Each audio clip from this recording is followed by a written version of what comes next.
to this continuing education seminar from Environment and Disaster Management. This is our 9th seminar in the series. And before we get started with the topic of today, which is early warning systems for fishing communities, I will just go quickly through a couple of slides related to our team, the Environment and Disaster Management team at WWF US. For those who don't know us or haven't joined one of these seminars before. And so our team basically works to integrate environmental considerations into disaster risk reduction, recovery, and reconstruction. And we have three main areas of work. So we have here the first one, which is related to green recovery and risk reduction. And there's a toolkit that we have for that, which is called the GERT in short. And then we have another area of work related to flood management, where we have a guide as well called the Flood Green Guide, and basically which promotes natural and nature-based flood management. And then we also have all related infrastructure work. For example, that's the work where we analyze the environmental impacts of building materials. And so I am a senior program officer with the Environment and Disaster Management team at WWF US. And so we have been doing these seminar series for over a year now. And they have been open to the public since, I guess, September. So we're happy that you have joined us for this one as well. And we are trying to do these bi-monthly. We always want to encourage people to volunteer as speakers if you have an expertise in a related topic that you would like to share with this community of practice. And also you can recommend other people as speakers. Please also send us your topics of interest if there's a specific topic you would like to see us include in this series. And for today, so we have a meeting setting, so it's not a webinar. So during the Q&A section, you can raise your hand if you want to speak up and ask a question directly, or you can also enter them in the chat. But please just make sure your microphone is muted while others are presenting. And before I pass it on to Mr. Toki, who we're very lucky to have today, because he will talk to us about this forecast early warning system for fishing communities. I will actually pass it on to Lilia, our colleague from WWF Madagascar, who is going to talk to us a little bit about how they're working with aquatic services, who is implementing these early warning systems that Mr. Toki invented. And so Lilia is going to talk to us also a little bit more about how that collaboration has started. So I'll pass it over to Lilia. Thank you, Lilia. Thank you, Rose. And hi, everyone. Happy New Year for those that we've made the first for this year. So I would like to share short presentation in regards WWF Madagascar actions with regard to DRR. So may I share a short presentation, please? You should be able to. Yeah. So I'm Liliara Sufmanana, and I'm coordinating the mangrove program within WWF Madagascar office. So here in Madagascar, WWF is intervening in 4 priority landscapes, 2 priority landscapes in the north, one which is forest and one is a marine. This is the 3rd priority seascape that we intervene, and the 4th is in the south of Madagascar, which is the Mafali seascape. So this is just the intervention for WWF Madagascar as a whole. And our goal is about conservation of the biodiversity and the ecosystem, marine and terrestrial, and also the improvement of the local communities' livelihoods and living conditions in those priority land and seascapes. With regard DRR activities, we did not have so much experiences so far, but we have this project, Mangrove for Community and Climate, which is funded by the Bezos Earth Fund and will be implemented from 2021 until 2025. So this, I could say that this is the first project that we have clearly defined goals, outcomes and activities with regard to TRR aspects.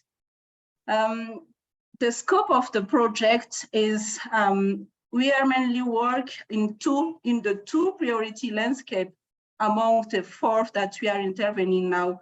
So in this part, in the north, we called it the Diana seascape, and here in the west part, which is the Manambulu-Tsirpiana seascape. So we are planning to undertake some DRR activity in collaboration with the aquatic services, which is represented by Tuki here. And with regard to this activity, the challenge in those areas includes climate change, mainly the cyclone, the rainfall pattern, which is like changing, and the local communities there are experiencing strong winds, sea level rise and flooding. And with regard to this climate change aspect that we are have proposed this DRR activities, and also in order to increase the resilience of the local community, but also the resilience of the mangrove in those areas. So within this building community resilience, we plan to design and to implement disaster risk and extreme event management mechanism with the local community, with the local stakeholders here in Madagascar at local and at national level. This, as I said, this is to improve the local community's resilience to the climate risk. The collaboration with the aquatic service team is now in the starting phase, as we are still in the contracting phase now, but there is already a field visit to see the context at the landscape level, and also to consult the local community for their interests to implement this early warning system, the MICTAU forecast, to help them to cope with the wind and to improve their activities, planning, and livelihoods faced to these strong winds in the region. So this is why we are developing this partnership with the aquatic service who will present the system today. So thank you very much. Thank you. Thank you so much, Lilia. So I will pass it on to Mr. Toki Sylvester right now, who we are very lucky to have with us today. So Mr. Toki has developed this early warning system for fishing communities, and he is also a part of representing aquatic services today. He is an oceanographer for training, but he has developed this really impactful early warning system that we will hear about. So Mr. Toki, I will present your slides. And thank you again so much for joining us.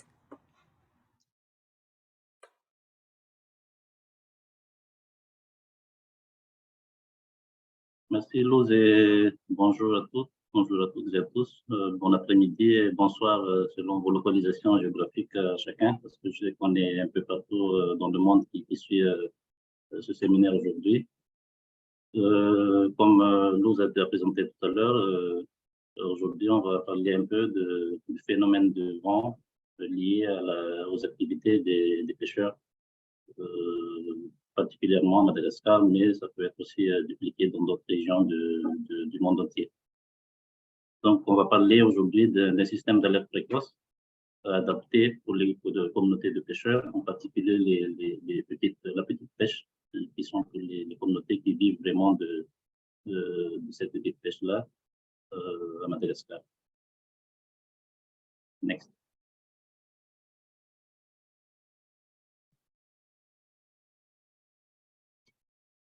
Merci. On va parler un peu du contexte en général de la pêche à Madagascar. Pas tout m'étaler dans ces chiffres-là. 150 000 pêcheurs qui vivent de la petite pêche, 1 million qui vit indirectement de cette activité de petite pêche. Et les 69% de cette activité de pêche se font encore par des pagaies, dont 1% seulement sont propulsés par des moteurs. Les phénomènes les plus mis en exergue dans cette présentation, c'est surtout le vent, mais il y a un lien direct entre le vent et les vagues. Donc, c'est l'un des facteurs limitants des sorties en mer pour les pêcheurs, parce que dès qu'il y a une forte vague, fort vent qui se lève, ça limite les sorties des pêcheurs et ça crée les 99% des accidents en mer par les petits pêcheurs. Donc, tout ça a un impact sur le bien-être et les activités de pêche en général.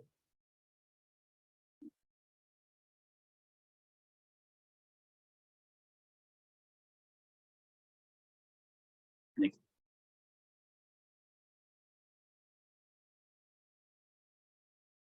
Donc, on va parler un peu des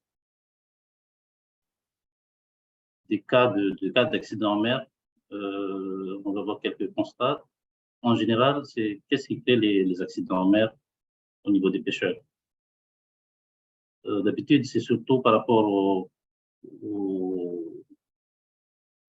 vent, au changement brusque et imprévisible de la direction et la force du vent. Et surtout, depuis ces dernières années, ces 5 ou 10 dernières années, les vents forts sont de plus en plus fréquents. Donc, ces deux facteurs-là sont ce qui cause beaucoup plus des accidents et des pertes de vie humaines. Le matin, ou très tôt le matin, ou même voire la nuit, il y a un changement brusque de vent au cours de la journée même ou pendant les heures qui suivent, dont les pêcheurs ne s'attendaient pas. Il fait beau, le vent est calme, la mer est calme pendant leur sortie.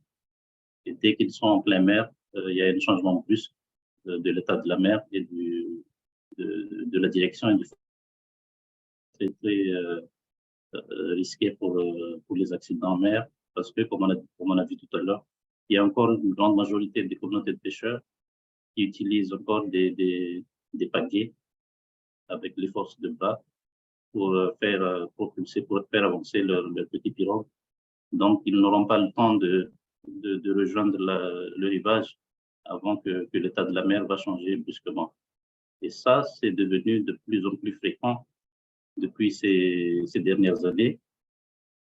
Et si on prend quelques exemples, par exemple, dans le sud, à Lavanoune, dans l'extrême sud de Madagascar, en 2005, il y avait eu ce phénomène, un changement brusque de l'état du force du vent et de la direction du vent. En 2005, il y a eu 31 morts, 31 pêcheurs, dont les 31 sont tous, on connaît tous, c'est tous des pères de famille, des gens qui sont des chefs de ménage. En 2010, ils ont eu 19 pêcheurs morts à cause de ce changement imprévisible de l'état de la mer et du vent. Et dans la région de Fort-Dauphin, encore dans le sud-est de Madagascar, de 2009 à 2013, on a constaté que systématiquement, accidents mortels. Les accidents ne signifient pas qu'il y a 3 à 5 accidents qui sont morts, mais les cas d'accident, donc ça peut être 3 personnes dans une pirogue. Ça, c'est ce qui a déclenché l'initiative de mettre en place l'Utophrocast. Donc, pour ça, c'est à cause de cette constat, à cause de cette, comment dire, j'ai vécu avec ces communautés de pêcheurs-là, et je me suis dit, qu'est-ce qu'on peut faire pour eux? Est-ce qu'on peut faire quelque chose pour eux? Parce que moi, j'ai la chance d'avoir accès à des sites Internet, des informations météo, mais comment les transmettre directement aux pêcheurs pour éviter les accidents? Comment les transmettre directement aux utilisateurs de la mer en général pour qu'ils puissent avoir le temps de se préparer et éviter au maximum les accidents. Next.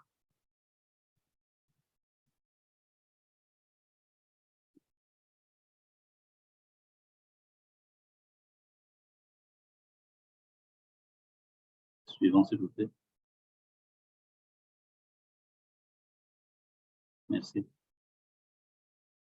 Donc, comme j'expliquais tout à l'heure, en 2009, on a commencé à réfléchir, on a commencé à expérimenter après la consultation des informations météo jugées fiables. Depuis 2009 à 2012, j'ai fait beaucoup de descentes sur terrain, consulté les communautés de pêcheurs, parler avec les spécialistes, les spécialistes des informations météo, je dirais, traditionnelles, pour leur demander comment quels sont les outils ou quels sont les moyens pour qu'ils puissent avoir les informations météo au préalable. Il y a la radio, il y a les informations à la radio, tout le monde n'a pas accès à la radio. Et d'habitude, le temps qu'il part en mer, il y a un retard entre l'information, l'arrivée des informations et l'acquisition de ces informations-là. Donc, en 2013, on a commencé à valider le système. Et en 2014, on a commencé à mettre en place le premier panneau Utophrocast dans une des villages de la région de Fort-Dauphin. Et le même année même, on a multiplié par 3, par 4 le nombre de panneaux qu'on a installés. Ça a augmenté au fur et à mesure. Next.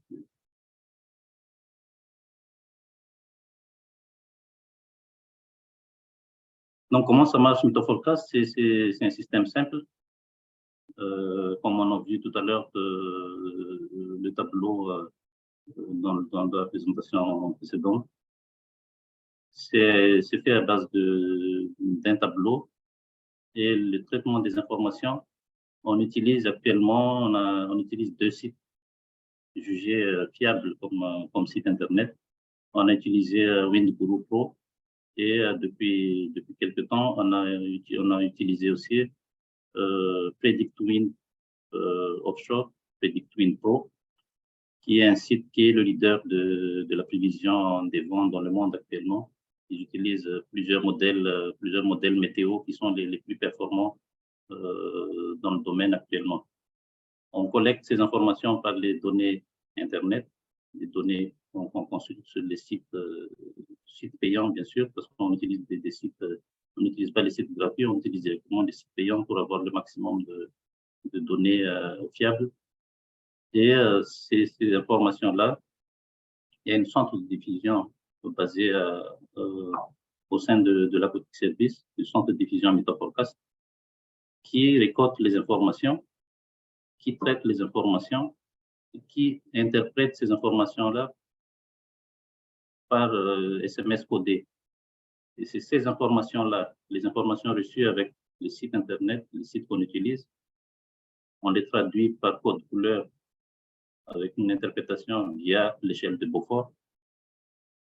Et c'est après cela qu'on les traduit encore en SMS codé, on envoie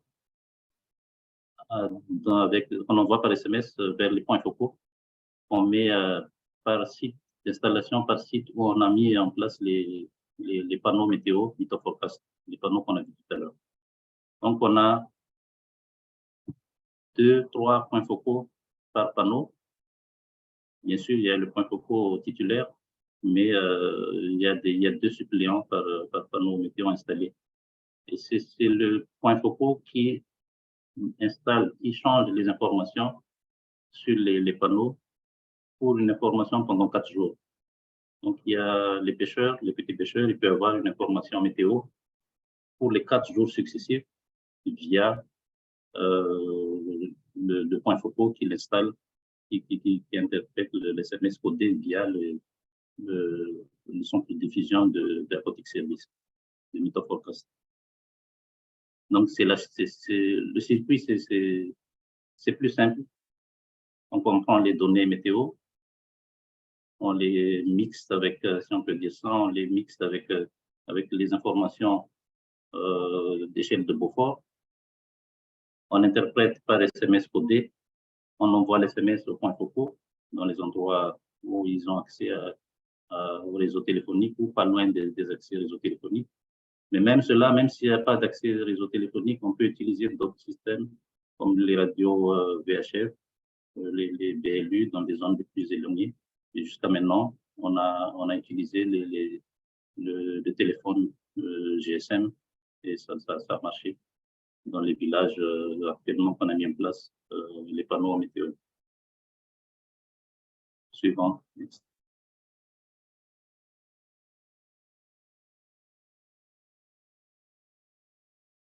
Donc, quels sont les services offerts par MeteoForecast? Donc, à court terme, MeteoForecast donne les informations météo sur 4 jours, météo marine sur 4 jours, comme j'ai expliqué tout à l'heure.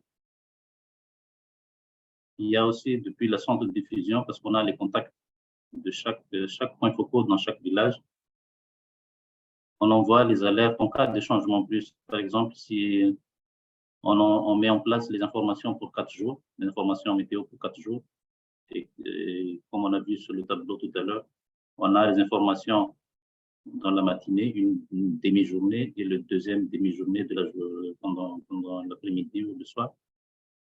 Donc, s'il y a un changement brusque de la direction ou de vitesse ou n'importe quel paramètre qui est affiché sur le tableau, on déclenche une alerte, on a une procédure de déclenchement d'alerte où on a mis en place aussi cette procédure-là dans chaque village. On a mis en place des comités d'alerte et aussi des systèmes de communication comme le mégaphone pour déclencher l'alerte pour que tout le monde instantanément puisse prendre des décisions pour stopper les sorties en mer ou faire revenir les pêcheurs. Parce que d'habitude, avant de déclencher l'alerte, on prend une marge de 3 à 6 heures minimum de changement de la direction du vent. Donc, je vais vous expliquer tout à l'heure les communications intermères et tout ça. On a aussi les formations et renforcement de capacité des points focaux, comme on a dit tout à l'heure. On donne des formations aux points focaux qui sont nos antennes, nos liaisons directes dans chaque village et qui peut aussi en retour donner plus d'informations, pas seulement recevoir les informations météo pour les interpréter dans les panneaux, mais ce sont nos interlocuteurs dans chaque village pour nous donner aussi des informations en retour de ce qui se passe en général dans les activités de pêche au niveau des pêcheurs. Et on met en place aussi des vigilances un peu plus particulières, comme j'ai expliqué tout à l'heure, les procédures de déclenchement d'alerte, surtout actuellement on est en saison cyclonique à Madagascar. Et on a les archivages et analyse des données. On va vous présenter tout à l'heure l'analyse de données, par exemple, sur 10 ans, les changements, qu'est-ce qui s'est passé pendant ces périodes-là. À moyen terme, on va mettre en place aussi une prévision saisonnière, surtout pour les opérateurs dans le domaine de la pêche, les collecteurs de produits halieutiques, aussi les opérateurs touristiques, pour que chacun puisse avoir les prévisions selon les données, les bases de données qu'on a, que chacun, par exemple, cette année 2023, on peut déjà donner les prévisions selon les données, comme j'ai dit tout à l'heure, qu'on a. Quels sont les mois les plus favorables pour les sorties en mer, pour la pêche? Quels sont les mois les plus favorables donc, pour les collecteurs, pour avoir plus de fonds, pour le marché aussi? Donc, tout ça, c'est comme on a dit en bas, là, le Method Forecast est actuellement devenu un outil de gestion de la petite pêche en général parce que il peut engendrer plusieurs paramètres. La prévision, c'est son rôle principal, la prévision météo, mais surtout, elle est aussi utile. D'autres, c'est un peu transversal, même pour la gestion des portefeuilles, la gestion des revenus des femmes de pêcheurs. Donc, ça joue un rôle un peu transversal, à part son rôle de système d'alerte précoce. Suivant.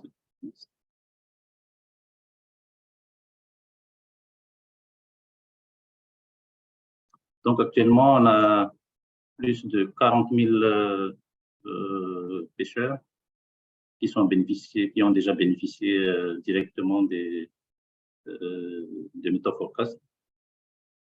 Et il y a autour de 50 000 à 75 000 bénéficiaires indirectement. Et cette année, comme Ilia a expliqué tout à l'heure, nous avons une collaboration avec WWF dans la région, dans la partie ouest de Madagascar et la partie nord-ouest de Madagascar. Donc, Method Forecast contribue déjà actuellement au soutien et aux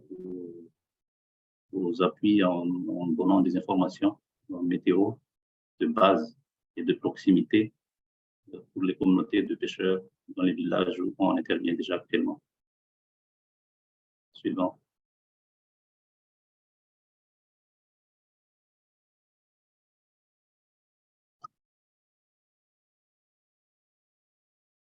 Donc, next.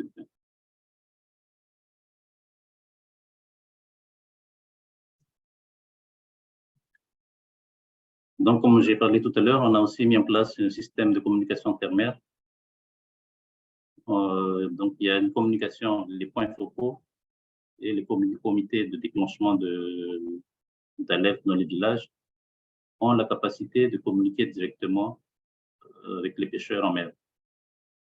On a doté des téléphones pour quelques groupes de pêcheurs. On n'a pas eu les moyens de donner des téléphones GSM par pêcheur, par pirogue, mais ils se sont regroupés. Par exemple, il y a 10 pirogues qui se regroupent pour faire la pêche dans une zone X, zone de pêche. Et il y a une ou deux GSM minimum pour la sécurité. Il y a 2 ou 3 pirogues qui sont équipées de téléphones GSM pour que on peut déclencher l'alerte 3 ou 6 heures avant que le phénomène arrive dans la zone où ils font la pêche. Et vice-versa. Depuis la mer aussi, il peut demander les informations météo quand il trouve quelque chose des anomalies en plein mer, par exemple, ou aussi pour la commercialisation. Il peut déjà contacter quelques heures en avance pour dire à terre que on a X produits, X kilos de produits, demande au collecteur de se préparer et tout ça. C'est aussi l'existence des points focaux dans chaque zone et le système que nous on met en place contribue aussi à cette utilité-là. Next.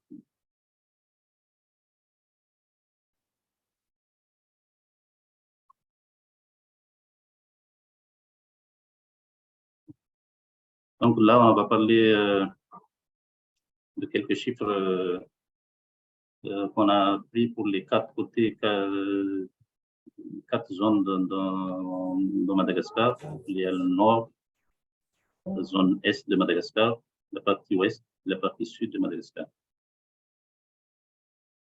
On a pris des données de 10 ans, de 2012 à 2021, pour chaque région, pour chaque zone.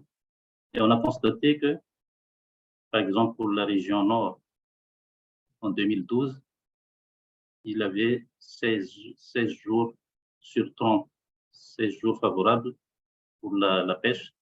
Donc, il peut faire la sortie en mer pendant 16 jours. Et en 2021, ils n'ont que 9 jours. Donc, les 21 jours, c'est des jours qui ne sont pas favorables. Quand on parle de non favorables, c'est des vents plus de 20 km/h. C'est des vents un peu plus élevés que les pêcheurs ont l'habitude d'utiliser. Donc, depuis ces 10 ans-là, on a déjà perdu, à cause des forts vents, 7 jours d'écart. Donc, on a 7 jours de non-sortie qui vaut à 84 jours de perte en plus. Donc, si on récapitule sur 365 jours, il peut faire la pêche si on prend le cas du nord de Madagascar. Dans l'année, il peut faire la pêche que 30% du temps pendant l'année. Donc, il perd les 252 jours, il ne peut pas faire la pêche, d'où les nécessités de trouver aussi différentes alternatives. Mais surtout, la leçon qu'on a tirée de tout ça, c'est comment optimiser les activités de pêche. Parce que si on a cette information météo grâce à MétéoForecast, les peu de jours qu'il peut faire les sorties en mer, il faut augmenter les efforts de pêche, maximiser les activités, les interventions, améliorer les équipements et tout ça, pour qu'ils puissent gagner plus en temps et aussi en capture, pour combler un peu cette vide-là. Mais comme on a expliqué ci-dessus, on a dit que les vents forts sont les bêtes noires, si on peut dire ça, des communautés de pêcheurs pour la petite pêche, parce que dès que le vent se lève, les pêcheurs commencent à paniquer, ils sont obligés de revenir à terre. Donc, ils n'ont pas, quand ils ne connaissent pas les informations météo avant, ils restent dans les zones de pêche déjà, on peut dire, surexploitées, ou dans les zones de pêche qui se sentent en sécurité, mais avec des faibles captures. Actuellement, ils ont accès à MétéoForecast, dont il peut avoir accès à des informations plus fiables et il peut aller plus loin, il peut aller en sécurité pour faire la pêche et augmenter cette capacité de capture plus performante. Et on prend aussi le cas d'autres régions avec les mêmes explications, qu'il y a une différence dans la partie ouest et la partie sud. Il y a peu d'écart. Et surtout dans la partie nord et la partie est-sud-est, on trouve vraiment l'impact, le fort impact de cette forte vent depuis ces 10 dernières années dans la partie de Madagascar. Next.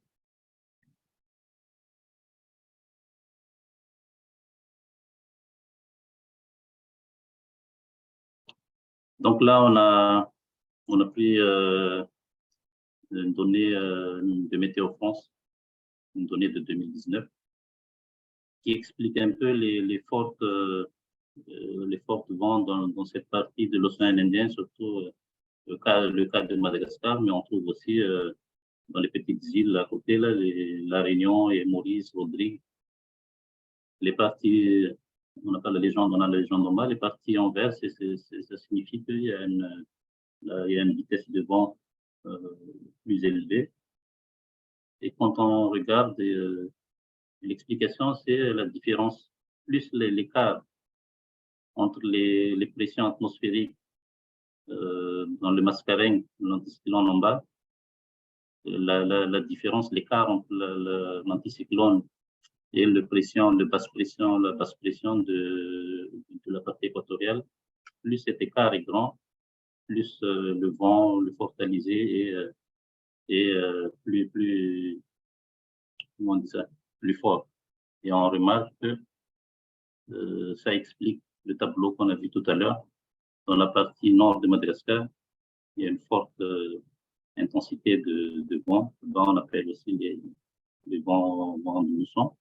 Et la partie sud-est de Madagascar, on a aussi ce phénomène qui depuis quelques années impacté vraiment les activités dans les littoraux. Pas seulement la pêche, mais les activités de subsistance des communautés dans ces parties de Madagascar. Et je pense aussi autour du bassin de l'océan Indien qui est impacté par ce phénomène-là, qui depuis quelque temps, on a remarqué que pendant l'été austral, donc de novembre à avril, le vent devait être un peu plus clément, un peu plus doux. Et de mai à octobre, il y a une forte vent qui monte, mais pour la partie sud de Madagascar, l'extrême sud de Madagascar, ça n'a pas été comme ça parce que peut-être à cause du changement climatique aussi.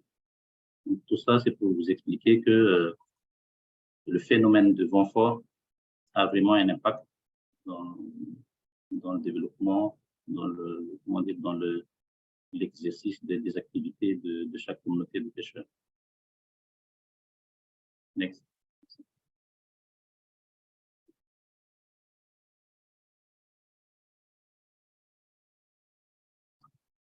Donc, comme on a expliqué tout à l'heure, quelles sont les utilités de MeteoForecast, les atouts de MeteoForecast. Il peut être aussi utilisé comme une planification de la pêche, comme j'ai expliqué tout à l'heure,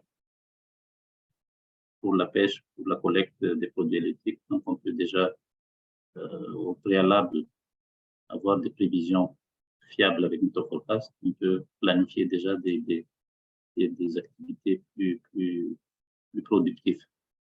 Elle est aussi utilisée pour la planification et la gestion des finances des ménages.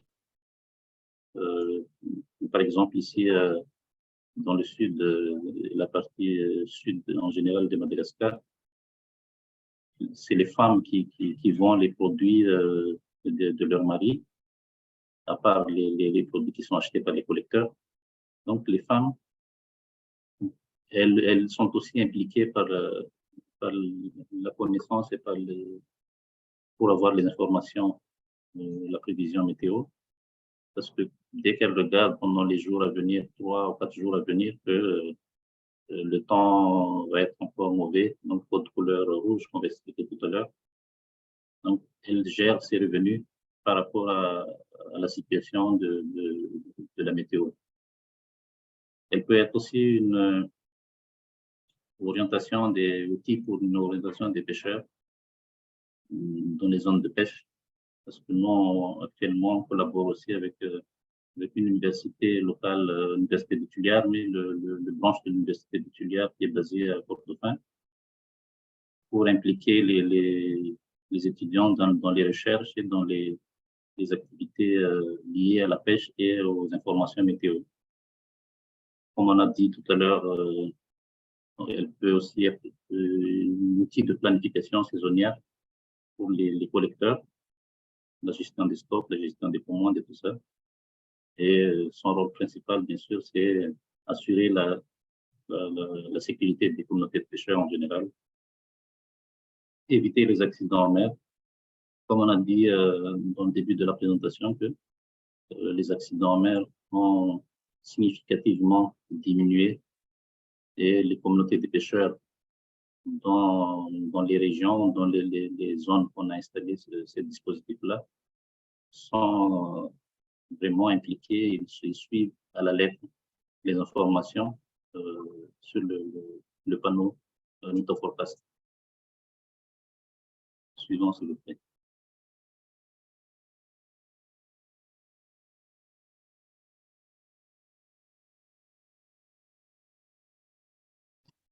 Donc, quels sont les bénéfices pour encore pour l'acquisition des méthodes, c'est que elle ne nécessite pas beaucoup d'informations scientifiques complexes. La base, c'est la connaissance des forces du vent, la vitesse du vent et la direction du vent. Tout ça qui est lié et traduit par l'échelle de Beaufort et traduit par les codes couleurs que Mythoforecast a mis en place. Elle peut être installée et utilisée dans toutes les zones côtières de Madagascar et aussi dans le monde entier. Dès qu'on a les points GPS de chaque zone, on peut avoir les informations qu'on veut, surtout les informations sur le vent et la direction des vents et la hauteur de la vague, bien sûr, qui est liée avec l'échelle de Beaufort. Elle est facile à comprendre, adaptée pour les gens même de très faible niveau de scolarité, parce que dans les zones où on a mis en place Mythoforecast, même les enfants dans les écoles primaires sont impliqués. Et il y a eu une école à Manou, en collaboration avec un partenaire, avec MUD, qui a impliqué les informations du Mythoforecast dans leur cours de l'école. Elle est pratique aussi, durable et moins coûteux par rapport aux dispositifs qui nécessitent des informations satellites, des écrans alimentés par de l'énergie et tout ça. Elle est moins coûteuse par rapport à ces dispositifs-là, mais pratique et de proximité aussi, parce on peut les installer le plus près possible des communautés de pêcheurs. Elle n'a pas besoin d'électricité, comme je dis tout à l'heure. Et depuis 2015, dans les zones où on a installé ce dispositif-là, les accidents en mer, les accidents mortels, ont vraiment réduit, voire même dans quelques zones, c'est 0 accident depuis l'année 2015. Pourtant, il y a des zones où, avant ça, il y a des fréquentes périodes d'accidents en mer pour les communautés de pêcheurs. Merci. Next.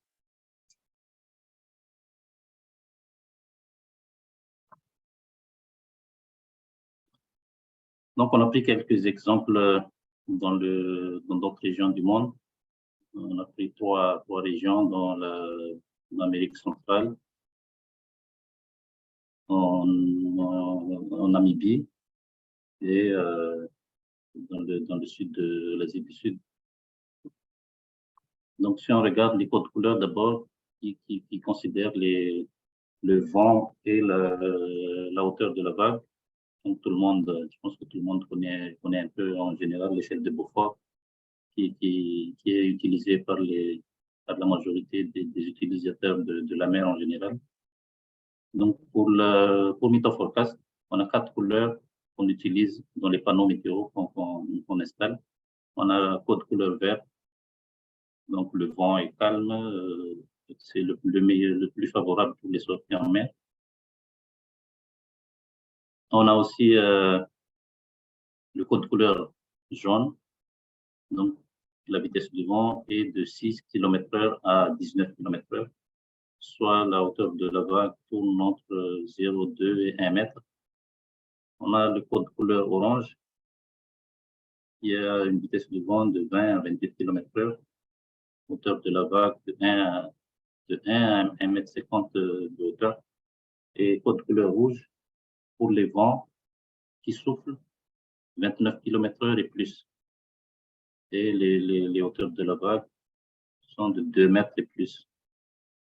Donc, si on prend l'exemple, grâce aux données, au modèle météo qu'on a, GFS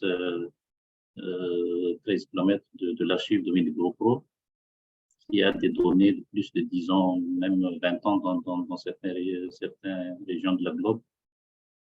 Donc, si on regarde les données de 2021 pour ces trois régions du globe, on trouve que dans la partie de l'Amérique centrale, le vent est un peu clément.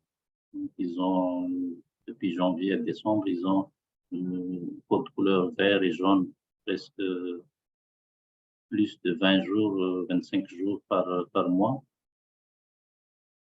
Dans la partie un peu dans le sud de partie de l'Afrique, on a les vents, les jours favorables qui tournent autour de 10 et plus, 10 jours et plus. Et le reste, la partie de l'Asie, il y a une grande variation. Donc, on trouve les jours favorables qui tournent autour de janvier, février et de septembre à octobre. Tout ça, c'est des données disponibles auprès de WindGroup et dans les archives. On exploite aussi de notre côté parce que, comme on a dit tout à l'heure, ils utilisent des modèles météo déjà reconnus au niveau mondial et qui sont parmi les données météo les plus fiables. En même temps, on utilise aussi les informations, comme j'ai expliqué au début, de PredictWind, qui est le leader mondial dans la prévision de vent actuellement. Donc, c'est pour avoir un aperçu qu'il y a dans différentes régions du monde, il y a des parties du globe qui sont impactées par ces vents, disons, un changement de vent fort.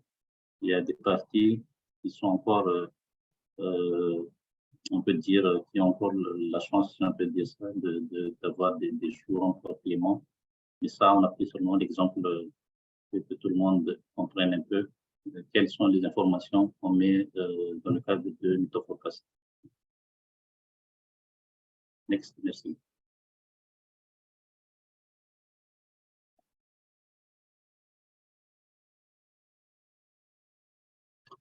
Donc, nos perspectives pour la pérennisation du panneau, c'est toujours une amélioration continue, même depuis ces années d'expérience qu'on a mis en place Mythofocast. On va aussi développer, améliorer les capacités de diffusion des informations, vu qu'on a de plus en plus de panneaux à installer, à diffuser des informations.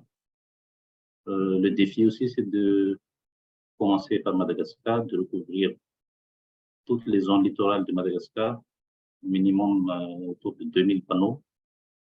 En particulier, on va prioriser les zones dont il y a des vents forts les plus fréquents et les zones qui sont victimes de ces vents forts-là. Bien sûr, pour commencer avec, il faut toujours une collaboration, un partenariat parce que c'est des investissements et des coûts qui a engendré des coûts pour l'installation et la logistique et tout ça.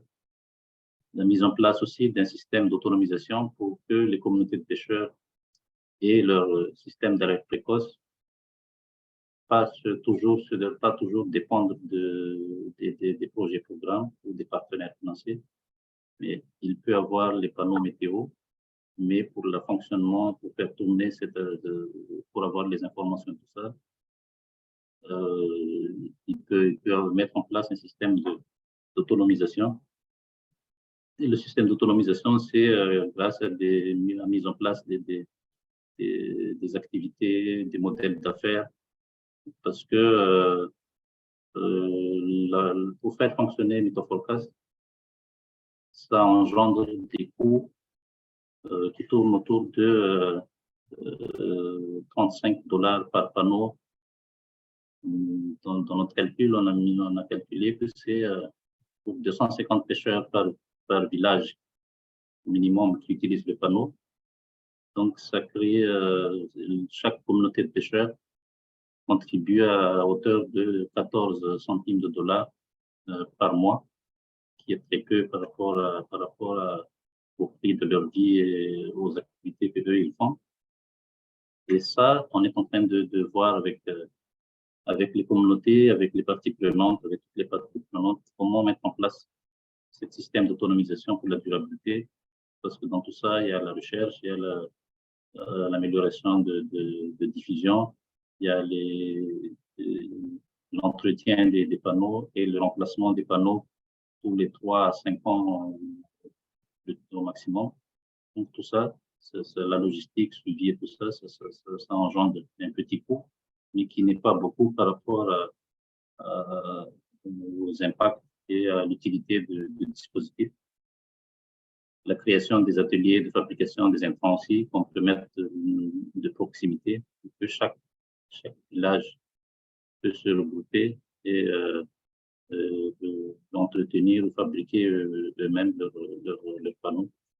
Comme ça, on peut dupliquer les panneaux avec les collaborations directes avec Metaforecast. On a aussi les formations des techniciens en Metaforecast, l'initiation des jeunes, comme j'ai dit tout à l'heure, dans les écoles, pour que tout le monde soit éduqué par rapport à la météo, au phénomène de vent et la météo marine, parce qu'actuellement, on connaît que vu le changement climatique, on ne peut pas éviter les forts vents, on ne peut pas éviter les phénomènes de changement climatique. Il faut qu'on s'adapte, il faut qu'on s'implique, il faut que même dès les jeunes âges, il faut que les jeunes soient impliqués dans tout ça pour qu'ils puissent avoir accès facilement aux informations et contribuer à l'amélioration de leurs conditions de vie. Donc, c'est comme on a dit tout à l'heure en bas, c'est de mettre en place une mesure d'adaptation face au changement climatique.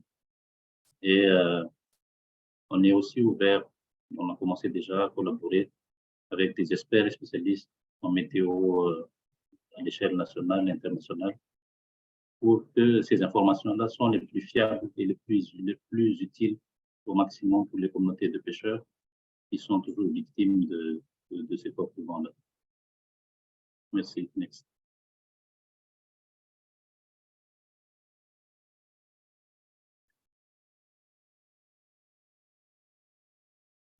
Donc, avant de terminer ma présentation, on remercie aussi les partenaires qui ont fait confiance à Metaforecast et à Aquatic Service pour l'accompagnement technique et l'installation de ces panneaux-là. Je ne vais pas tous les citer, mais on remercie vraiment tout le monde pour avoir fait confiance à Metaforecast, qui a changé vraiment la vie des communautés de pêcheurs que Metaforecast ont été installés. Parce qu'il y avait un village, je prends un exemple, il y avait un village qui avait, comme on a vu à la Vanou, toutes les pères de famille, tous les hommes du village, 31 hommes dans un village de 50 hommes, 53, 50 ménages. La moitié, plus de la moitié de ces hommes-là ont perdu leur vie parce qu'ils n'avaient pas les connaissances météo, ils n'avaient pas les informations météo. Et imagine l'impact au niveau social, au niveau culturel, au niveau de l'économie dans le village. Ils ont pris beaucoup de temps avant de reprendre leur économie. Ils ont dû attendre que les jeunes générations ont commencé à faire des sorties en mer pour qu'ils puissent revenir travailler en mer pour certaines familles. Donc, merci beaucoup à tout le monde qui ont contribué à la mise en place du Metaforecast parce que votre contribution a pu sauver des vies et votre contribution a pu améliorer les conditions de vie de ces communautés-là qui sont de plus en plus vulnérables par rapport à ce phénomène de forte vent dans les régions, dans beaucoup de régions de Madagascar, mais je pense aussi dans beaucoup de régions du monde entier. Next. Merci.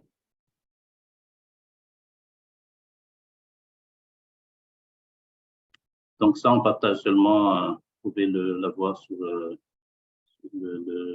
l'enregistrement des documents via le mail de Metaforecast de Aquatic Service tout à l'heure.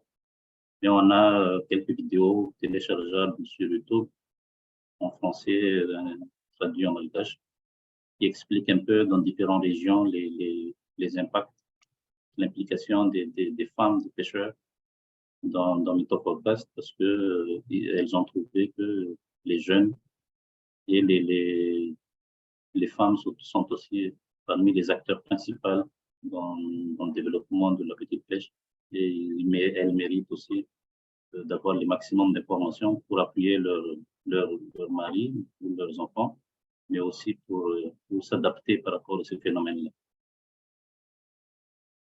Donc, je pense que j'ai terminé mon intervention.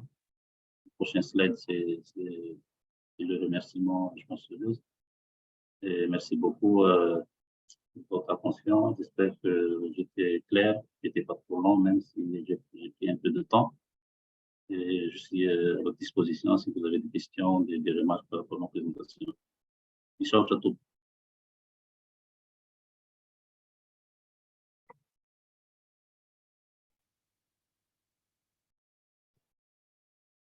Thank you, Mr. Toke. That was wonderful. So informative and so inspiring. My name is Anita Van Breda, and I'm with the DODEF team here in Washington, D.C. We do want to be respectful of everyone's time, and we will end on time, but you may please put your questions or comments in the chat. If we don't get to them today, we'll try to follow up in writing to get you the answers to your questions. So feel free to add any comments or questions in the chat, and we will catch up. But I also want to, before we do have to leave, want to thank Luz and Lilia for organizing this session, and for Mr. Toke for generously donating your time today to this really important discussion. In the few minutes that we have left, I will try to ask some of the questions that have already come through in the chat, Mr. Toke. And the first question is, what is the product used to obtain wind and wave forecast? And what is its spatial and temporal resolution? Technical question from our colleagues in Colombia.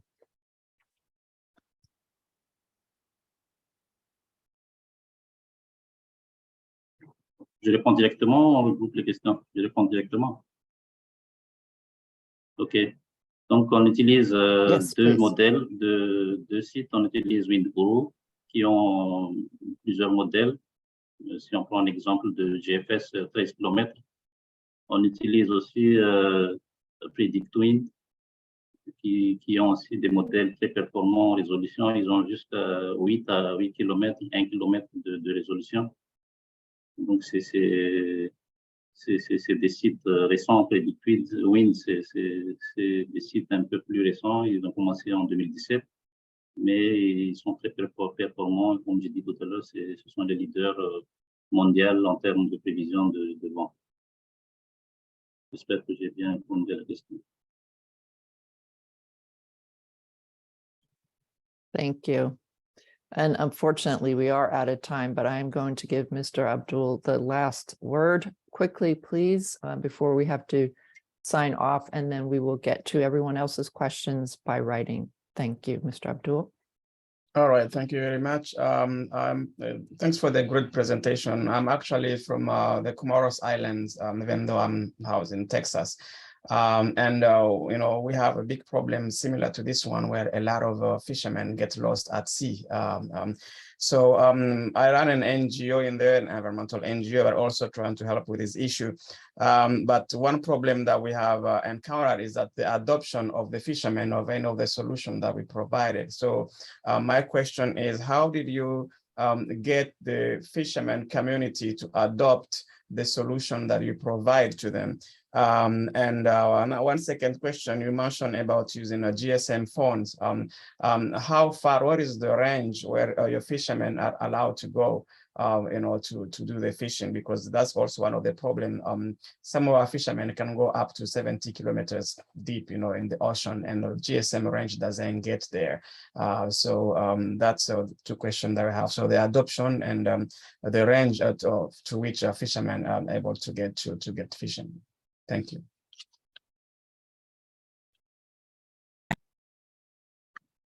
Merci. Par rapport à l'adoption, c'est pour ça qu'on a pris le temps de 2009 à 2012 pour faire les tests au niveau de quelques villages. Et on a validé ensemble avec les communautés de pêcheurs.